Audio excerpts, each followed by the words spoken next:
Zscaler is expanding their security offerings that include AI by acquiring startup Avalor Security. The deal is reported to be worth about $310 million in cash and equity.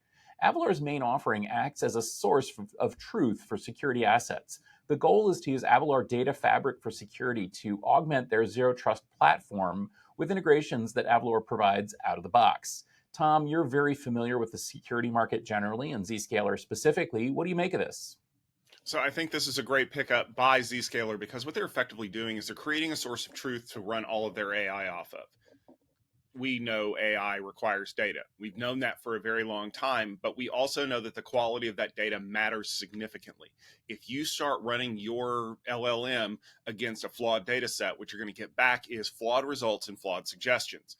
You have to make sure that the data is consistent. And that's what Avalor is allowing Zscaler to really start with. They have around 150 integrations that allow them to pull data in from a variety of sources and kind of verify it. And that is so critical. And I don't just mean that in the security space. If you look back on some of the things that I've written on gestaltit.com about source of truth, it's very critical for network configuration and stat as well, because if you don't have all of that information, you're just kind of flying blind.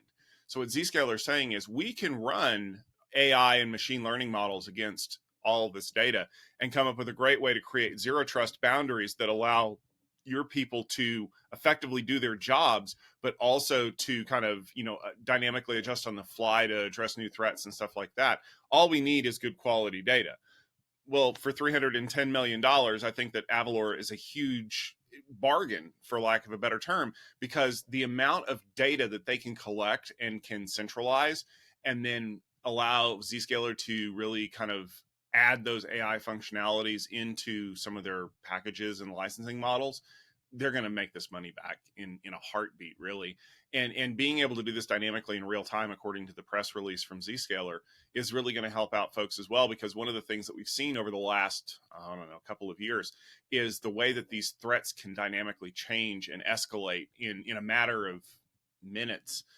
So getting real-time updates and being able to create these policies and get people, engaged and active in it, I think is super critical. So I think this is going to be a good win for Zscaler, and I can't wait to see when it gets rolled out into their main product line. I would expect it's going to happen within a matter of months, because we know that people out there are hungry to deploy these solutions and make sure that they can reduce those risk factors for a lot of their, users.